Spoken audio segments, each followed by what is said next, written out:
Ahli lapar ini benar-benar beruntung kali ini. Benar-benar mematahkan kutukan kelaparan yang terus-menerus.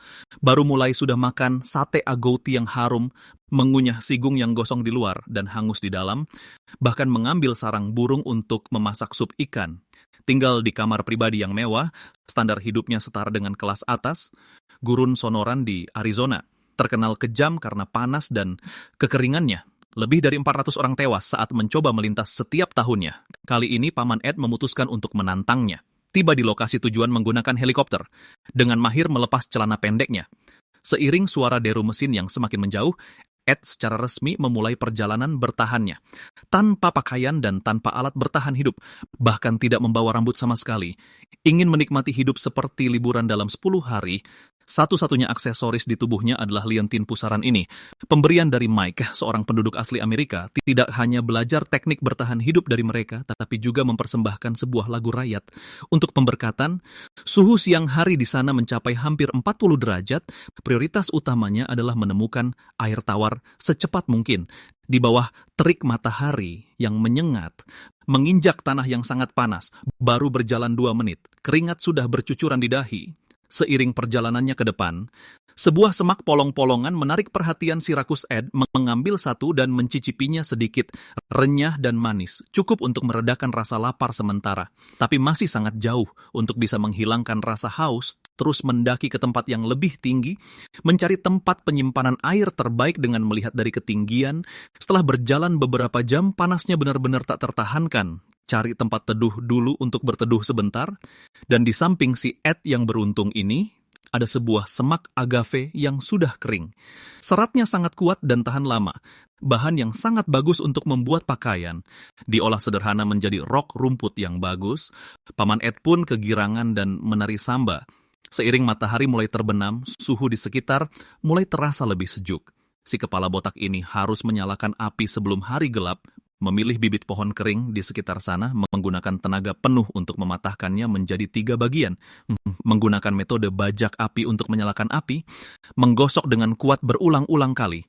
Percikan api segera muncul di lingkungan yang kering ini, ditiup ke atas bahan pemicu api. Wah, si Dewa Api Ed ini memang bukan isapan jempol belaka. Rasa haus yang luar biasa tak tertahankan.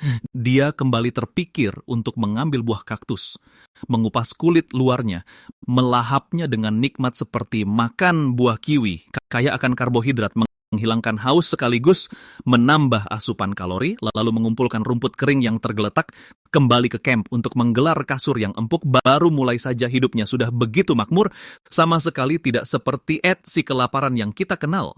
Waktu memasuki hari kedua, bangun tidur dengan wajah yang kelelahan, melihat pemandangan indah di sekelilingnya.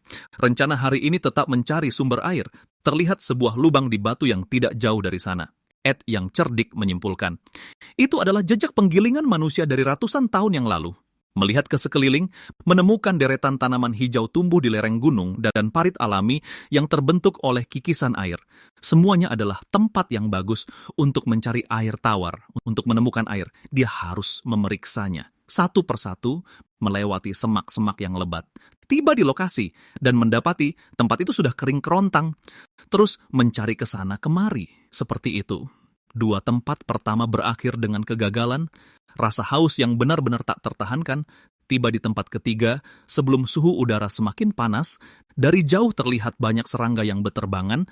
Hal ini memberi harapan bagi si botak Ed saat didekati. Ternyata itu genangan air yang penuh tanaman air, bersih dan higienis. Tanpa pikir panjang lagi, dia langsung meminumnya dengan lahap. Rasanya benar-benar luar biasa. Mantap, masalah dahaga pun teratasi karena senang. Dia tidak tahan untuk tertawa kegirangan, terpapar sinar matahari dalam waktu yang lama.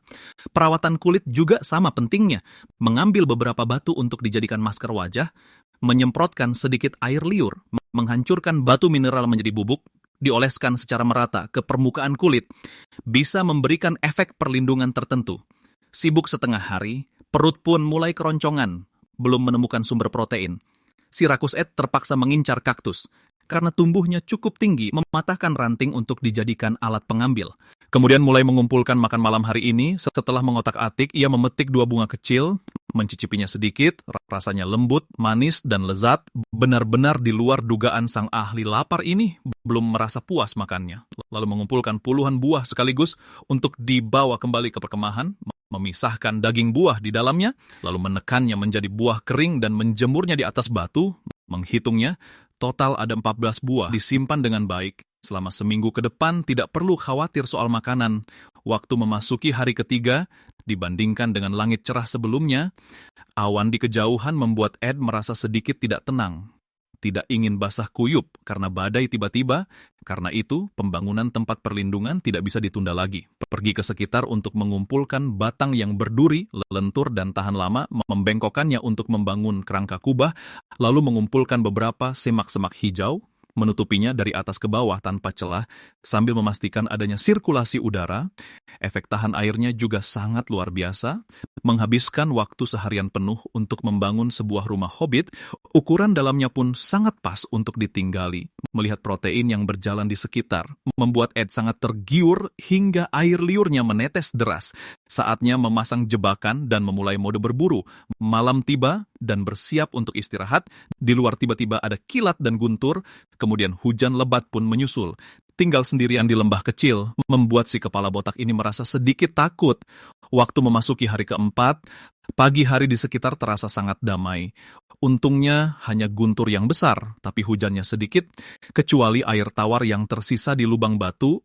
Di tempat lain sama sekali tidak terlihat jejak hujan. Mencari batang alang-alang untuk dijadikan sedotan, Ed sudah bebas mendapatkan air tawar sejak pagi hari, yang tidak habis diminum ditutup dengan batu. Untuk memperlambat penguapan dan menyisakannya untuk nanti, kemudian pergi ke dekat sumber air, memasang jerat di jalan setapak hewan yang sempit, lalu di atas batu besar yang rata, memasang beberapa jebakan tekanan tradisional, umpan yang terhubung ke pemicu, sekali ada hewan kecil rakus yang tidak bisa menahan diri. Yang menanti mereka adalah maut yang renyah. Begitulah. Waktu memasuki hari ke-6, si kepala botak punya temuan baru. Batu yang menutupi lubang air telah bergeser. Tampaknya ukuran proteinnya tidak kecil. Kemudian datang untuk memeriksa jebakan. Sayangnya, beberapa tempat yang diperiksa semuanya kosong. Beberapa bahkan terpicu, tapi sehelai bulu pun tidak tertangkap. Kegagalan yang bertubi-tubi membuat sang ahli kelaparan merasa sangat frustrasi. Menjelajahi daerah sekitar, menemukan jejak tempat tinggal manusia purba. Di dinding batu terukir lukisan yang jelas, melambangkan kerinduan akan mangsa dan kehidupan yang baik. Terinspirasi oleh seni kuno tersebut, semangat juang Ed yang sempat hilang kembali berkobar. Menggunakan batu dengan air liur untuk menggiling 2 macam pigmen setelah coret-coret sana-sini, Picat memancarkan aura artistik di sekujur tubuhnya. Selesai sudah. Itu adalah seekor kelinci. Itu adalah cerminan nyata dari hasrat batinnya akan protein. Terinspirasi, ia memindahkan sebuah batu besar, bersiap memasang jebakan di lubang batu dengan memanfaatkan situasi, menggunakan prinsip tuas dengan cerdik, mengalami kegagalan berulang kali, hingga tangannya lecet barulah ia berhasil. Waktu berlalu hingga hari ke-9, bisa atau tidaknya makan protein bergantung pada upaya ini. Datang untuk memeriksa jebakan. Kabar baiknya, jebakan itu terpicu. Saat dibuka, di dalamnya terbaring seekor sigung, membuat Ed sangat terkejut. Setelah dikeluarkan, ia segera dihabisi. Hati yang berdebar, tangan yang gemetar. Kembali ke perkemahan dan menggunakan batu sebagai alat pemotong. Dengan terampil menguliti bagian luarnya, baunya yang sangat busuk. Tidak semua orang bisa menahannya tanpa menggunakan bawang merah, jahe, atau bawang putih.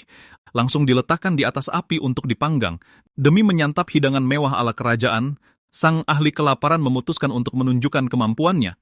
Datang ke sekitar untuk mengumpulkan banyak polong. Menggunakan cara primitif untuk menggilingnya menjadi bubuk. Menambahkan air tawar secukupnya dan menguleninya menjadi adonan. Kemudian seperti membuat pai, membungkus daging buah kaktus di dalamnya. Terakhir, dipanggang di samping api arang selama setengah jam. Setelah penantian panjang, perjamuan alam liar pun siap disajikan. Sekali gigit, rasanya renyah, harum, renyah, dan lezat. Rasa panggang autentik memenuhi lidah, ditambah dengan pai kaktus yang renyah, manis dan harum, hidupnya terasa seperti sedang liburan di alam liar. Setelah kenyang, hujan turun tepat pada waktunya. Membasuh keringat bau dan segala kekhawatiran, segera pergi ke gua untuk berteduh. Sambil memandangi pemandangan indah di depannya, filosof Ed mulai memberikan wejangan lagi. Waktu berlalu hingga hari ke-10. Akhirnya tiba hari untuk berpisah, mencuci muka dengan mewah. Tiba di titik evakuasi yang disepakati saat sebuah helikopter perlahan tiba. Sampai di sini, Ed berhasil menyelesaikan tantangan kali ini. Daerah pegunungan terpencil di Gran Sabana, Venezuela, merupakan salah satu pegunungan tertua di dunia. Misteri dan bahaya berdampingan dengan suasana halusinasi bak film. Kali ini, si lapar Ed menantang tempat ini, naik helikopter untuk mencapai titik tertinggi, melepaskan pakaian dengan terampil. Saat helikopter terbang semakin menjauh, tantangan bagi Ed resmi dimulai. Aturan lama, tanpa membawa makanan, tanpa membawa alat kelangsungan hidup, bahkan tidak membawa rambut, hanya bermodalkan tubuh yang disensor mosaik, dia harus menjalani kehidupan ala bangsawan di Taman Jura ini. Ketinggian saat itu mencapai 700 meter. Dalam beberapa jam lagi matahari akan terbenam. Tidak berani membuang waktu, memanggul barang dan berjalan menuju semak-semak. Di dalam hutan sangat basah dan licin, berjalan tanpa alas kaki sungguh menyiksa. Saat Ed sedang berjalan dengan semangat, seekor ular melintas di bawah kakinya. Itu adalah ular koral yang sangat berbisa. Jaraknya hanya 10 cm, hampir saja tamat riwayatnya. Mulai saat ini dia harus sangat waspada, terus berjalan dengan pantat telanjang, membuat si botak merasa tidak aman, memilih pohon besar dan mengupas kulitnya, cepat membuat rok rumput edisi terbatas. Melewati sebuah gua, Ed yang bermata jeli menemukan sebongkah batu giok. Bahannya mirip dengan batu api. Setelah dipecahkan, ini menjadi alat pemotong yang bagus. Kabut tebal datang dari segala arah, suhu di seluruh lembah turun drastis. Tidak ingin mati kedinginan di malam hari, sebaiknya mencari lokasi bagus untuk berkemah. Terus berjalan menuruni gunung. Di tengah jalan, sebongkah madu menarik perhatian si rakus Ed. Mana mungkin melewatkan kesempatan sebagus ini, menggunakan tenaga besar untuk memindahkan batu. Hampir saja mati ketakutan melihat ekosistem di dalamnya. Bukan hanya ada 2 ekor ular yang bersarang, tapi juga ada seekor lobster hitam besar. Tapi semuanya tidak ada dalam daftar makanan. Mematahkan sebongkah madu yang manis, wah, rasanya benar-benar luar biasa. Tak lupa menunjukkannya kepada para penonton di depan layar, menambah asupan ribuan kalori energi. Lanjut menuruni gunung dengan hati-hati, berjalan selama setengah jam, sebuah sungai jernih muncul dalam pandangan. Masalah air sudah teratasi. Berjalan menyusuri aliran sungai, menjauh dari arus deras, untuk mencari tempat berkemah. Tiba di tepi kolam yang tenang, si botak Ed segera memutuskan untuk menetap di sana, mengumpulkan bibit pohon di sekitar untuk bahan bangunan, menggunakan kulit pohon sebagai tali. Dilihat dari ukurannya, ini tidaklah kecil, namun malang tak dapat ditolak. Rangka belum selesai dibangun, hujan lebat sudah mengguyur. Si botak basah kuyup dan merasa menyesal. Seandainya tahu, dia akan bekerja secepat mungkin. Dalam sekejap malam pun tiba, membiarkan hujan dingin membasahi kepalanya. Merasa suhu tubuh inti mulai menurun. Terpaksa, Ed membuka kotak pertolongan pertama. Waktu berlanjut ke hari kedua, langit cerah, hujan berhenti, berhasil melewati malam yang sulit. Pertama-tama ke sungai untuk mengisi sumber kehidupan. Kemudian mengumpulkan banyak dedaunan, menyusunnya dengan rapi di atas atap, menghabiskan 3 jam untuk membangun gubuk mewah tanpa membawa korek api kayu atau pemantik. Ed hanya bisa mengandalkan kemampuan aslinya, mencari bahan kering untuk membuat api kemana-mana. Setelah berkeliling, semuanya basah kuyup. Terdengar suara air terjun yang menggelegar mengikuti arah sumber suara tersebut, menemukan dinding putih besar yang terbentuk dari aliran air. Seluruh udara dipenuhi dengan uap air, baru saja ingin mendekat, dia terpeleset. Seluruh tubuhnya jatuh terjerembab di tanah, namun ini adalah berkat di balik musibah. Si rakus Ed menemukan seekor agouti yang tenggelam. Setelah diangkat, beratnya sekitar 15 jin. Untuk memeriksa apakah sudah busuk, kulitnya disayat menggunakan batu, dagingnya masih merah muda dan empuk, layak dimakan. Organ dalamnya langsung dibersihkan di tempat. Dengan langkah penuh percaya diri, ia memanggulnya kembali ke perkemahan. Ada makanan, tapi belum ada api. Kali ini ia berlari beberapa kilometer ke padang rumput terbuka. Karena terpapar sinar matahari, si botak mengumpulkan banyak kayu kering. Menggunakan kulit kayu untuk memintal tali, membuat bor busur untuk mencoba menyalakan api. Pemuja api Ed mengerahkan seluruh tenaganya untuk menggosok dengan gila-gilaan. Setelah berjuang selama setengah jam, Dewa Api Ed berhasil menyulut api yang besar. Melihat semuanya berjalan lancar. Karena saking senangnya, ia berteriak kegirangan, menggantung agauti di tiang atap, memperpanjang masa simpan daging dengan cara pengasapan. Tanpa sengaja, api hampir membakar dirinya. Hampir saja ia kehilangan kejantanannya. Menusuk jantung, hati, limpa, dan paru-paru menjadi sate. Memanggangnya di atas api yang membara, menunggu 10 menit, tanpa jintan maupun cabai sama sekali. Ed yang kelaparan tak sabar untuk menikmatinya, tidak keras dan tidak membosankan. Tingkat kematangan medium well sudah cukup pas, benar-benar mematahkan kutukan kelaparan berhari-hari. Setelah perut kenyang, hari pun mulai gelap. Ada daging di rumah, ada api di tanah, di sampingnya ada mata air pegunungan yang jernih. Tanpa berlebihan, ia mengumumkan dimulainya mode liburan. Hari ketiga pun tiba. Si botak Ed benar-benar menikmati dirinya. Pagi-pagi sudah menggerogoti iga yang harum, sisa yang tidak habis langsung diasapi, menikmati hidup yang santai. Kalau tidak sedang makan, berarti sedang memanggang daging. Cuaca di hutan belantara sangat tidak menentu. Setelah kenyang, ia meningkatkan kemampuan kedap air pondok kayunya. Mumpung sedang tidak ada kerjaan lain, mengumpulkan banyak kayu kering lagi, lalu memanggul 2 batang bibit pohon kembali. Menghubungkannya erat-erat dengan kerangka tempat berlindung. Melilitnya berulang kali dengan rotan dan kulit kayu, membuat kasur yang empuk dan elastis. Ini bukan lagi sekadar bertahan hidup di alam liar, bahkan dibilang liburan pun tidak berlebihan. Hari keempat pun tiba, hujan deras turun selama 2 hari berturut-turut. Permukaan air sungai naik, hanya selangkah lagi mencapai gubuknya. Namun selain itu, masalah makanan adalah yang paling dikhawatirkan Ed. Kemarin ia tidak bisa menahan diri dan menghabiskan semua daging agautinya, karena tidak mau lapar. Ia berniat menangkap ikan lagi, mencari pohon palem di sekitar untuk bahan penangkap ikan. Karena tumbuhnya cukup tinggi, Ed yang cerdik membuat jerat dari kulit kayu, menggunakan tongkat untuk memasangnya di tempat tinggi, menggunakan prinsip pengungkit. Dengan sedikit tenaga, ia mematahkan batang pohon palem itu. Batang-batang ini cocok untuk dibuat menjadi bubuk ikan. Memotongnya sedikit demi sedikit dengan pisau batu, tak disangka ia mendapatkan umbut palem yang empuk, kaya akan karbohidrat dan vitamin. Pas untuk menyeimbangkan lidahnya yang penuh lemak. Membawa batang-batang itu kembali ke perkemahan, berencana membuat alat jebakan ikan, membagi batang menjadi beberapa bagian sama rata, menenunnya dengan sisipan kulit kayu. Ini adalah pekerjaan teknis yang sangat memakan waktu. Tanpa terasa, 7 jam telah berlalu, baru selesai dengan susah payah. Saat malam tiba, hari kelima pun tiba, melakukan tahap penyelesaian pada jebakan ikan, menggali rayap di sekitar untuk dijadikan umpan, menemukan anak sungai dengan aliran yang lebih tenang, memasang jebakan di sana.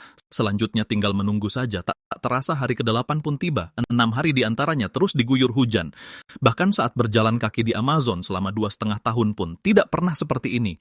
Hanya diam, menunggu nasib bukanlah gaya Ed. Lapar sekali sampai perutnya kempis. Si botak turun ke sungai yang dingin. Tanpa basa-basi, ia menyelam ke bawah air mencoba menangkap sesuatu yang mirip kepiting raja. Ternyata tidak mendapatkan apapun sama sekali. Hanya bisa memberi wejangan untuk sekadar menjaga gengsi. Hari ke-9 pun tiba. Akhirnya cuaca cerah yang dinanti-nantikan pun datang. Ed bergegas memeriksa jebakan ikannya. Saat diangkat, wah luar biasa, mendapatkan seekor ikan kecil yang bahkan tidak cukup untuk 1 gigitan. Biar kecil, tetap saja daging, kembali ke perkemahan untuk dipanggang dengan api kecil, rasanya renyah dan lezat, mulut penuh dengan rasa daging ikan, tapi jelas tidak cukup untuk energi seharian. Ed yang lapar teringat jeroan agauti yang dia bersihkan sebelumnya, dia pergi ke air terjun dan ternyata benar saja, banyak belatung tumbuh di dalamnya. Ed tidak terburu-buru untuk menyantapnya. Dia membungkusnya dengan daun palem, kembali ke camp dan membakarnya di atas bara api. Sambil menunggu, dia mengunyah umbut palem sebagai hidangan pembuka manis dan renyah kelezatannya di luar bayangannya. Setelah 5 menit, belatung bakar pun siap. Saat dibuka, aromanya langsung tercium. Dia mencicipinya sedikit, meledak di mulut dengan aroma kayu bakar yang kuat. Rasanya mirip dengan puding. Kandungan proteinnya puluhan kali lipat dari daging sapi. Waktu memasuki hari ke-10, bangun tidur dengan perasaan nyaman, sebelum pergi, dia memeriksa perangkap untuk terakhir kalinya. Luar biasa. Dia menangkap seekor lele kecil. Tunggu, sepertinya ada satu lagi. Tidak menyangka bisa makan besar sebelum pergi. Kembali ke camp dan menusuknya dengan kayu. Membakarnya di atas api sampai kulitnya mengelupas dan dagingnya empuk. Ed, sang pelahap, menikmatinya dengan lahap. Aroma ikan bakar yang otentik sangat menggugah selera. Habis dimakan dalam beberapa suapan hingga tersisa tulang, setelah kenyang, terdengar suara gemuruh helikopter dari langit. Ed keluar dari tempat persembunyiannya, naik taksi mewah dan berhasil menyelesaikan tantangan ini. Pulau Coron di lepas pantai barat laut Filipina memiliki garis pantai yang tidak berani diinjak oleh siapapun. Dikelilingi tebing curam dengan sumber daya yang sangat terbatas, kali ini Ed akan menantang tempat ini. Menyewa kapal kecil dengan murah dan tiba di tujuan dengan cepat. Dengan lihai melepas baju dan sandalnya, si ahli lapar resmi memulai perjalanan bertahan hidupnya. Melihat sekeliling, di sini vegetasinya rimbun dan cuacanya panas. Hal yang paling mendesak adalah masalah air tawar. Kabar baiknya, banyak kelapa besar terdampar di pantai bisa meredakan situasi darurat sejenak. Seperti biasa, tidak membawa makanan, tidak membawa peralatan bertahan hidup, hanya membawa rambut sepanjang 1 milimeter. Bersumpah untuk menjalani hidup seperti sedang berlibur, mencari sumber daya yang bisa digunakan di sekitar. Botol plastik masih bisa diterima oleh si kepala botak. Ada apa dengan tongkat listrik ini? Melihat berbagai macam barang di sekitarnya, dari sudut pandang bertahan hidup, Ed merasa senang. Sebagai manusia, dia merasa sangat sedih mengumpulkan beberapa botol plastik untuk menampung air, beberapa lembar kawat, dan berbagai macam tali. Kemudian pergi ke tepi pantai untuk mengambil kelapa, merasa agak haus, menggunakan batu sebagai alat pembuka tempurung. Meminum beberapa tegukan besar, rasanya sangat luar biasa dan otentik. Sisa 5 buah harus dia hemat konsumsinya.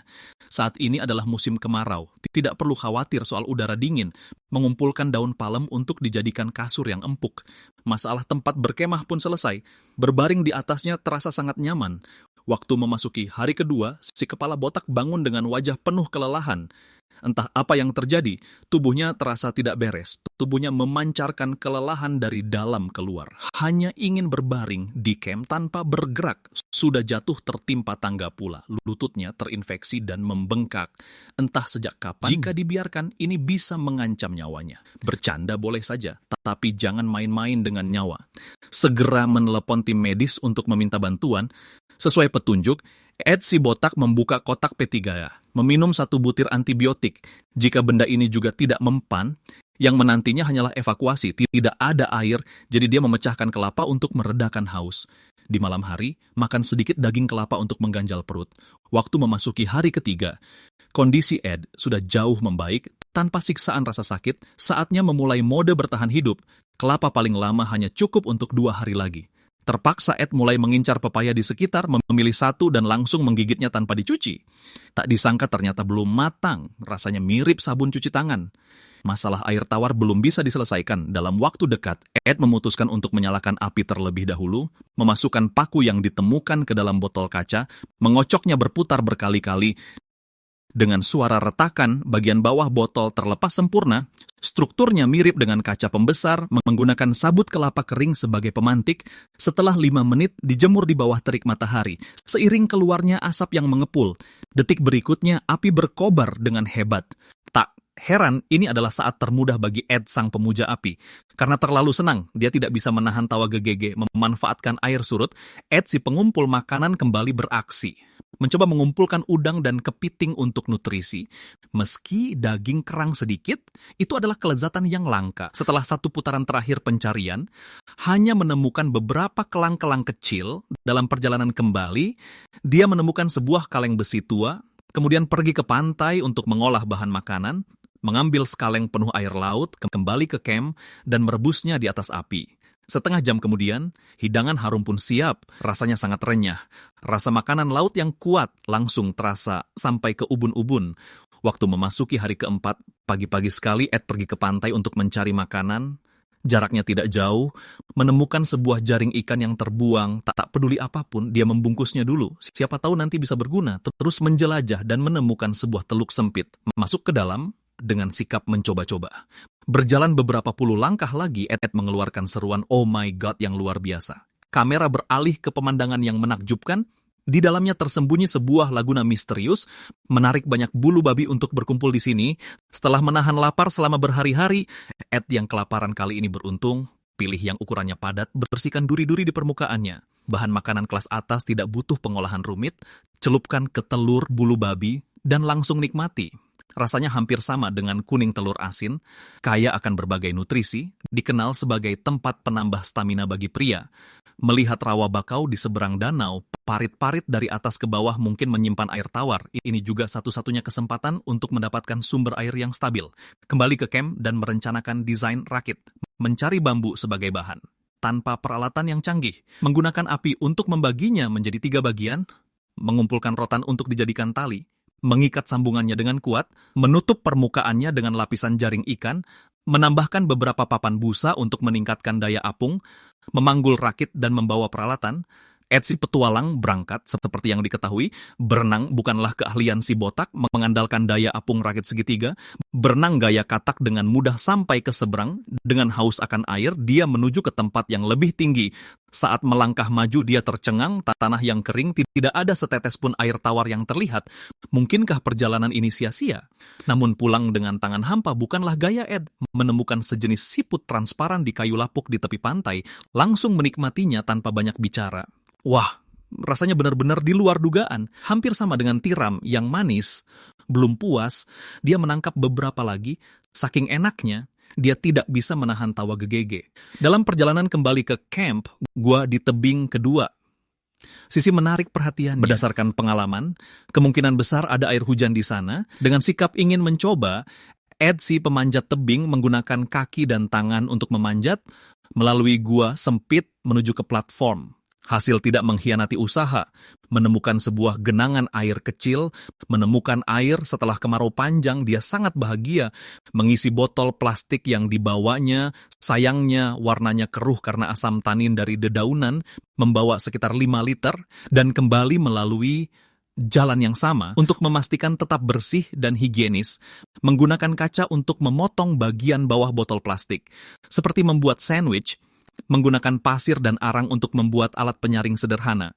Kemudian dipanaskan dengan api sampai mendidih, rasa haus yang tak tertahankan. Satu tegukan terasa sangat melegakan dahaga. Sekarang 4 elemen bertahan hidup telah terpenuhi. Ed yang lapar bersiap memasak pesta hutan, mengumpulkan banyak botol plastik di sekitar, memotong mulut botol dan memasukkannya secara terbalik, menjadi alat penangkap ikan sederhana, membuat belasan alat sekaligus, tidak menggunakan umpan sama sekali, langsung diletakkan di bawah air menunggu ikan terjebak. Sangat sibuk dan bersemangat, di tengah jalan menemukan seekor hiu sirip hitam, membuat Ed sangat lapar sampai meneteskan air liur. Bergegas kembali ke camp, menggunakan senar pancing dan tongkat kayu untuk membuat kail raksasa, kerang sebagai pemberat dan busa sebagai pelampung. Untuk umpannya, dia menangkap siput laut di pantai, mengambil daging siput dan memasangnya di kail. Untuk meningkatkan tingkat keberhasilan tangkapan, Ed membuat 6 perangkat serupa dengan tangannya sendiri. Setelah selesai, dia menambal jaring ikannya, dipasang di pintu masuk teluk yang sempit. Sepertinya dia tidak akan menyerah sampai berhasil menangkap hiu. Malam pun tiba, membawa obor untuk memeriksa jebakan. Sayangnya, tidak ada satupun yang tertangkap. Waktu berlalu hingga hari ke-9, jebakannya masih tetap kosong. Bertahan 1 hari lagi pun tidak ada gunanya. Untuk menghindari bahaya, semuanya dibongkar. Saat memeriksa botol plastik, menangkap beberapa ikan loach kecil yang tersesat. Untuk melengkapi hidangan istimewa di alam liar ini, Ed mencari hidangan lezat yang disukai penduduk setempat, memanjat batu tajam dengan kaki telanjang. Gua-gua ini adalah tempat persembunyian burung walet. Mencari kemana-mana, si beruntung Ed menemukan sebuah sarang burung walet, sarang yang terbuat dari air liur burung walet yang membeku. Katanya harganya sangat mahal. Koki Ed membawanya kembali untuk direbus dalam kaleng besi berisi air, kemudian menemukan tanaman bernama asam jawa, kaya nutrisi dan baik untuk organ dalam, perpaduan daging dan sayuran yang seimbang. Dalam setengah jam, sarapan bergizi pun siap, mencicipinya sedikit, tingkat kematangannya pas, lumer di mulut, mirip seperti mie, lalu meminum sup kentalnya. Ini adalah hidangan paling mewah selama perjalanannya di pulau ini. Waktu sampai pada hari ke-10. Tiba saatnya untuk berpisah lagi. Tak lama menunggu, kapal pesiar kecil yang menjemputnya pun datang. Dengan ini, Ed berhasil menyelesaikan tantangannya.